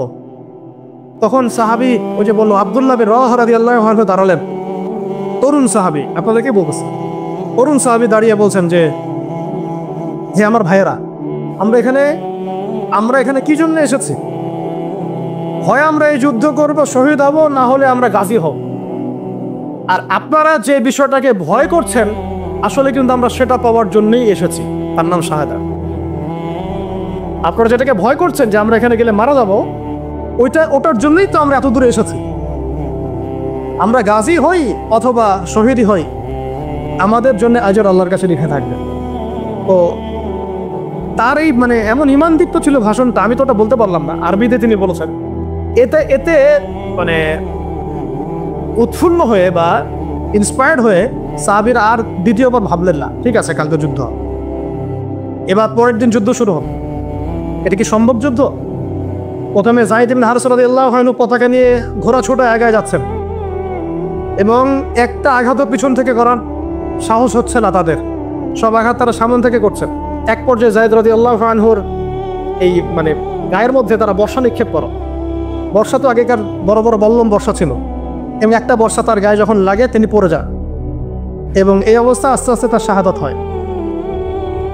পতাকা পড়তে দেন নাই, পতাকা নিয়ে নিয়েছেন জাফর ইবনে আবি তালিব রাদিয়াল্লাহু আনহু হাতে, এবং জাফর রাদিয়াল্লাহু আনহু যুদ্ধ করতে থাকেন, এত বীর বিক্রমে যুদ্ধ করতে থাকেন যে এক পর্যায়ে তিনি তার নিজের কালো এবং লাল ডোরাকাটা ঘোড়া ছিল, সেই ঘোড়ার পা নিজেই কেটে ফেলেন, যে আমার যেন পালিয়ে যাওয়ার মন না উঠে, তখন ঘোড়াকে তারা যেন আমার ঘোড়া ইউজ করতে না পারে। সাহাবীরা বলছেন তার শাহাদাতের পরে তার বডির মধ্যে আমরা এরকম 50টা থেকে 60টা এরকম আঘাতের দাগ দেখেছি, একটাও দেহে পিছনে ছিল না, সব সামনে ছিল। যুদ্ধ করতে করতে এক পর্যায়ে তার ডান হাতটা কেটে পড়ে যায়, এরপরে তিনি বাম হাতে পতাকা উঠায় নেন, কাফেররা বাম হাতটাও কেটে ফেলে। এরপরে তিনি বুকের সাথে পতাকাটা এইভাবে জড়িয়ে রাখেন, বুকের সাথে পতাকাটাকে এইভাবে জড়িয়ে রাখেন, পতাকা পড়তে দেন নাই। একজন রোমান সৈন্য তাকে আঘাত করে এবং তার দেহটা দ্বিখণ্ডিত হয়ে যায়। এই খবর নবী সাল্লাল্লাহু আলাইহি ওয়াসাল্লাম ওই মদিনায় বসে বসেই পাচ্ছিলেন। তিনি বললেন এই মাত্র যায়েদ শহীদ হলো, এই মাত্র জাফর শহীদ হলো। একটু তিনি কান্নার ভাব চলে আসলো, একটু পরে নবীজি হেসে দিলেন। সাহাবীরা বলছেন আপনি হাসতেন কেন আসল? তিনি বলছেন যে জাফর এর ডান হাত প্রথমে কেটে গেছে, তারপর বাম হাত কেটে গেছে। আল্লাহ রাব্বুল আলামিন তাকে এই দুইটা কাটা হাতের বিনিময়ে জান্নাতে দুইটা বড় বড় পাখা দিয়েছে, এইটা দিয়ে তিনি জান্নাতে ঘুরে বেড়াচ্ছেন আর ফল খাচ্ছেন। তার নাম হয়ে গেল জাফর আত-তাইয়ার, জাফর আত-তাইয়ার, পাখাওয়ালা। এরপরে পতাকা হাতে নিলেন সেই আব্দুল্লাহ বিন রাওয়াহা রাদিয়াল্লাহু আনহু, তিনিও তো বীর বিক্রমে যুদ্ধ করতে লাগলেন। এক পর্যায়ে তিনি একটু কান্না করেছিলেন। সাহাবীরা বলছেন আপনি কি ভয় কান্না করতেছেন? জি না, আমি ভয় কান্না করছি না, বরং কোরআনের একটা আয়াত আমার মাথায় আসছে বলে আমি কান্না করছি। সে আয়াতটা ছিল সূরা মারিয়ামের মধ্যে, ওয়া ইম মিনকুম ইল্লা ওয়ারিদুহা কানা আলা রাব্বিকা হাতমান নাকদিয়া, একটা আয়াত আছে কোরআনে সূরা মারিয়াম। এটা হচ্ছে আপনার রবের একেবারে একটা চিরনির্ধারিত একটা বিষয়, যে তোমাদের সবাইকে, আবার বলছি ওয়া ইম মিনকুম ইল্লা ওয়ারিদুহা কানা আলা রাব্বিকা হাতমান মাকদিয়া, মানে তোমাদের সবাইকেই আবশ্যিকভাবে ম্যান্ডেটরিভাবে এই জান্নাত জাহান্নামের উপর অবস্থিত এই পুলসিরাত পার হতেই হবে। এটা তোমার রবের একটা প্রাচীন একটা স্টেটমেন্ট, এটা তোমাকে করতেই হবে, সবাইকে করতে হবে। এই আয়াতটা মনে হয় আমার কান্না আসতেছে। একজন তাকে একটা হাড্ডিওয়ালা গোশত এনে দিয়েছিল, তিনি সেই গোশতটা খাওয়ার জন্য চেষ্টা করছিলেন, পরে একটা কামড় দিয়ে ফেলে দিয়েছেন। তারপরে তিনি ছুটলেন যুদ্ধ করার জন্য, এবং ওই সময় একটা কবিতা আবৃত্তি করেছেন, হে আমার মন, তোমার নফস হয়তো চাচ্ছে, তুমি হয়তো চাচ্ছ এখান থেকে পালিয়ে যাওয়ার জন্য, জেনে রাখো সামনে তুমি যা দেখছো এর পিছনে আছে জান্নাত। শেষমেশ কি জীবন দেখেন, কি ব্যক্তিত্ব, কি ক্যারেক্টার, কেমন গায়রত, কেমন ইজ্জত, কেমন সম্মান, কি জীবন। এরপরে তিনিও শহীদ হলেন, পতাকা হাতে তুলে নিলেন আল্লাহর বীর খালিদ বিন ওয়ালিদ রাদিয়াল্লাহু, তাকে পতাকা দেয়া। তিনি কিন্তু নতুন মুসলিম হয়েছেন। উহুদের যুদ্ধের যে ক্রাইসিস, এটা কিন্তু তার হাতে। কাজা ওমরা আদায় করতে গিয়ে নবীজি চিঠি লিখে দিয়েছেন, ছোট্ট করে একজনের দ্বারা লিখিয়েছেন যে খালিদকে চিঠিটা পৌঁছে দিও। ওখানে লেখা আছে খালিদ তুমি যদি কাফেরদের পক্ষ অবলম্বন না করে মুসলিমদের পক্ষ নিতা কতই না ভালো। ঠিক আছে, একটা লেখা একটা চিঠি খালেদ রাদিয়াল্লাহু আনহু একবারে কলিজাটা কাঁপায় ফেলছে। তিনি মক্কা থেকে মদিনায় গিয়ে নিজে ইসলাম কবুল করে আসছেন এবং নবী সাল্লাল্লাহু আলাইহি ওয়াসাল্লাম তাকে কিন্তু আন্ডারস্টিমেট করেন নাই। তার হাতে উল্টা তরোয়াল উঠাই দিয়ে বলছেন যে আজকে থেকে এই তরোয়াল তোমার এবং তোমার নাম হচ্ছে সাইফুল্লাহ, তুমি আল্লাহর তরবারি। এরপর থেকে তিনি প্রায় 80-90টা যুদ্ধ করেছেন, সবগুলোতে জয়লাভ করেছেন। ওই খালিদ রাদিয়াল্লাহু আনহু পতাকা তুলে নেন মুতার যুদ্ধে। তারপরে সিরাতের মধ্যে আসছে, তিনি বলছেন নিজের ভাষায় যে ওই দিন আমার হাতে 9টা তরোয়াল ভেঙে গেছে। যুদ্ধ করতে করতে করতে করতে ওই দিন আমার হাতে 9টা তরোয়াল ভেঙে গেছে। তিনি ছিলেন যুদ্ধ কৌশল অত্যন্ত পারদর্শী, হুটে হাটে কোনো কাজ করতেন, অনেক পারদর্শী। তিনি ডানের সৈন্যকে বামে নিয়ে আসছেন, বামেরটাকে ডানে নিয়ে গেছেন, সামনেটাকে পিছনে নিয়ে আসছেন, পিছনেটাকে সামনে নিয়েছেন। বর্ষা যারা ছিল তাদেরকে পিছনে নিয়ে আসছেন, তীরন্দাজদেরকে সামনে দিয়েছেন, মানে ওদেরকে ভেবাচাকা খাওয়াই দিয়েছেন যে ওরা মনে করতেছে এরা মনে হয় অনেক, হ্যাঁ এরা মনে হয় আরো বিকল্প ফোর্স নিয়ে আসছে মনে হয়। ওরা আস্তে আস্তে পিছনের দিকে যাওয়া শুরু করতেছে, আর এদিকে মুসলিমরা একটু একটু করে সেফ জোনে আসার চেষ্টা করতেছে পিছনের দিকে। ওরা ভাবতেছে পিছনের সামনে যদি আগাই হয়তো পিছন থেকে ওরা আরো সৈন্য নিয়ে আসছে, আমাদেরকে আক্রমণ করবে। এই আল্লাহ পাক ভয় চাপাই দিলেন, এরা পালায় চলে গেল। 3000 সৈন্য নিয়ে 2 লক্ষ সৈন্যকে পরাজিত করা হয়েছে। খালিদ রাদিয়াল্লাহু আনহু বললেন আমার হাতে সেই দিন 9টা তরোয়াল ভেঙেছে, আর শেষমেশ ছোট্ট একটা ইয়েমেনি চাকু দিয়ে আমি যুদ্ধ করেছি। আর চিন্তা করেন কত কাফের মারা গেছে। আর মুসলিমদের মধ্যে মাত্র 12 জন সাহাবী শহীদ হয়েছে। মাত্র 12 জনকে তারা মারতে পারছে, বাকিদেরকে মারতে পারবে।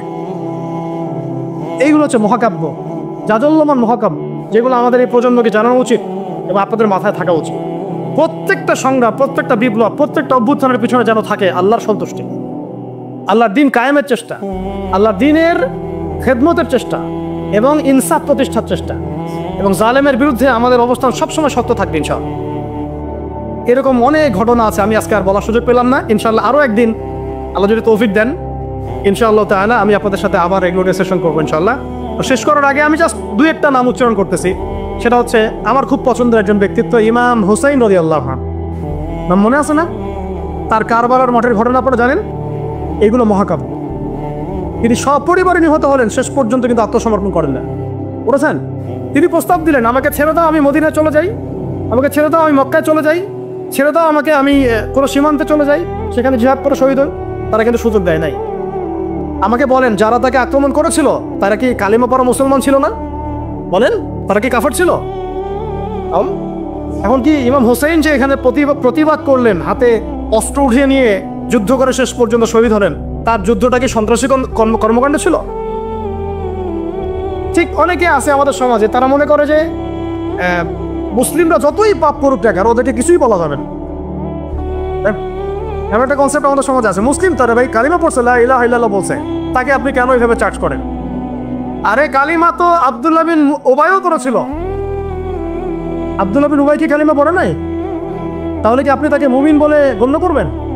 মনে রাখবেন একটা কথা, যাকে তাকে কোনো ক্ষুদ্র বিষয়ে কাফেরও যেমন বলা যাবে না, আবার যাকে তাকে মুসলমানও বলা যাবে না। এটা বুঝতে হবে আমাদেরকে, ঈমান ভঙ্গের কারণগুলো আমাদেরকে শিখতে হবে। যে যাকে তাকে যেমন আমরা তাকফির করবো না, ঠিক একইভাবে যাকে তাকে মুসলমান, পাক্কা মুসলমানও বলা যাবে না। আল্লাহ পাক আমাদেরকে বোঝার তৌফিক দান করেন। ঠিক এইভাবেই ওমর রাদিয়াল্লাহু আনহু একদিন ফজরের নামাজে দাঁড়িয়ে কিরাত করছেন, পিছনে এক দাস, এই ফাইরুজ আবু লুলু একেবারে ধারালো ছুরি দিয়ে ওমর রাদিয়াল্লাহু আনহুকে 2-3টা আঘাত করলো। ওমর রাদিয়াল্লাহু আনহু শহীদ হলেন। এগুলো মহাকাব্য রচিত হয়েছে, কারণ ইসলামের বীর সিংহদেরকে কেউ আসলে সামন থেকে মারতে পারে নাই। কথা বুঝতে পারছেন? ওইভাবেই চোরাগুপ্তই মারতে পারছে। আল্লাহর কসম, ওমর রাদিয়াল্লাহু আনহু যে জায়গায় শাহাদত বরণ করছেন ওই জায়গায় আমি দাঁড়াইছি, ওই জায়গাতে আমি দেখে আসছি কোন জায়গায় তাকে শাহাদত বরণ করেছে। ওখানে ওইসব জায়গাগুলো জিয়ারা করলেও মনের মধ্যেই চেতনাগুলো জাগ্রত। সুবহানাল্লাহ। আলী ইবনে আবি তালেব কুফার মসজিদে যাচ্ছেন, রাস্তায় এক ব্যক্তি তাকে চোরাগুপ্ত হামলা চালিয়ে হত্যা করেছে। আল্লাহর বীর সৈন্যদেরকে কেউ সামন থেকে আঘাত করার সুযোগ পায় না। এগুলো হচ্ছে মহাকাব্য, জাজল্যমান মহাকাব্য। আরেকজন ব্যক্তির কথা বলে শেষ করে দিচ্ছি, অনেক আছে ভাই, বলতে থাকলে অনেক সময় লাগবে।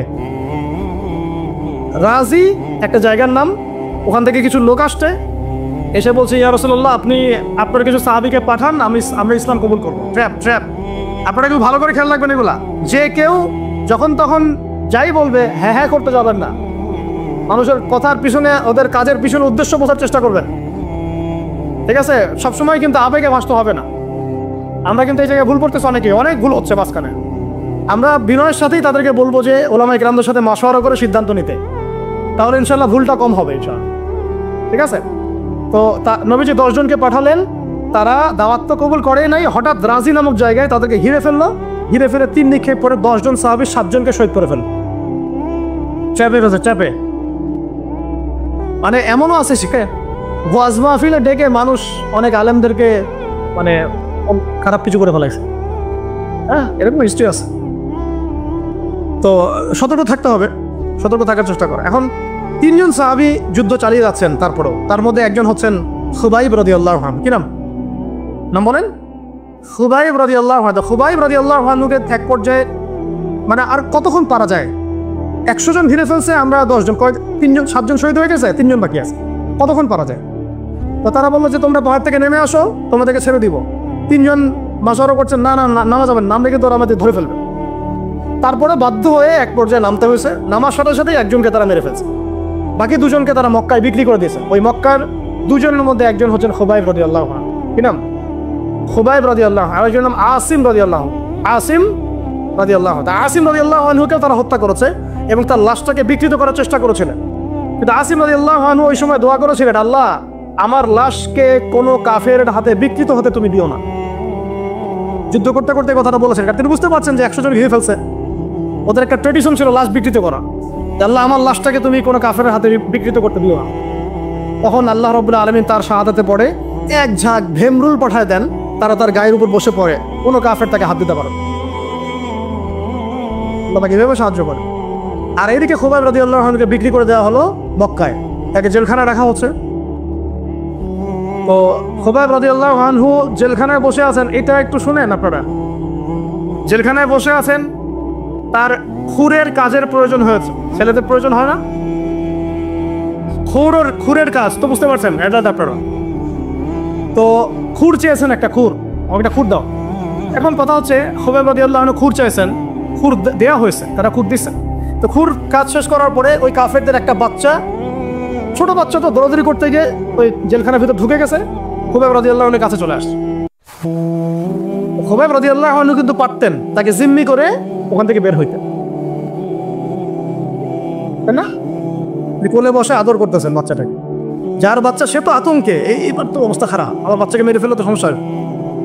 খুবাইব রাদিয়াল্লাহু আনহু তাকে ছেড়ে দিলেন এবং আল্লাহ পাক ওই জেলখানার মধ্যে আল্লাহর পক্ষ থেকে তাকে আঙ্গুর খাওয়ালেন। ওই সময় ওই আঙ্গুর কথা পাওয়া যাচ্ছে না, কিন্তু জেলখানায় তিনি বসে আঙ্গুর খাচ্ছেন। কাফেররা বলেছে নিজেরাই, খুবাইবের চেয়ে শ্রেষ্ঠ কোনো বন্দী আমরা কখনো দেখিনি। খুবাইবের চেয়ে শ্রেষ্ঠ কোনো বন্দী আমরা কখনো দেখি নাই। অনেক 12-14 লাইনের একটা কবিতা আবৃত্তি করেছিলেন। তার শেষের 4টা লাইনে তিনি বলেছিলেন, ওয়ালাস্তু উবালি হিনা উকতালু মুসলিমান, আমি কোনো পরোয়াই করি না যখন আমাকে মুসলিম হিসেবে শহীদ করা হচ্ছে। ওয়ালাস্তু উবালি হিনা উকতালু মুসলিমান আলা আই জামবিন কানা লিল্লাহি মাসরাই, আমাকে যেদিকেই পাশ ফিরিয়ে হত্যা করা হোক না কেন, সেই পাশটা আল্লাহর জন্যই। ওয়াযালিকাল ইলাহ ওয়া ইয়াশা, তিনি এমন একজন ইলাহ যিনি চাইলে ইউবারিক আলা ফি কুল্লি শিলউইন মুমাজ্জা, তিনি আমার প্রত্যেকটা হাড়ে রক্তে মাংসে বরকত দিতে পারেন। এরপর তাকে শহীদ করা হয়। তো প্রিয় ভাইয়েরা, অনেক আলোচনা হলো, করতে থাকলে সারা রাত চলে যাবে, একদিনে তো সব বলা যাবে না। ইনশাআল্লাহ আমরা প্রতি মাসে যদি একটা করে সেশন করতে পারি, ইনশাআল্লাহ তাহলে আমার জন্য অনেক পসিবল। আজকে আমরা যে বিষয়টার দিকে ফোকাস করার চেষ্টা করলাম, যে মহাকাব্য রচনা করতে হবে আল্লাহর জন্য।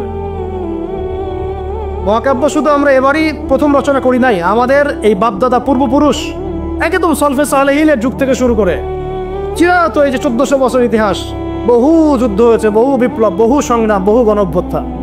কিন্তু যে অভ্যুত্থানগুলোর উদ্দেশ্য ছিল শুধু দুনিয়া, সেই অভ্যুত্থানগুলো কখনো দীর্ঘস্থায়ী হয় নাই।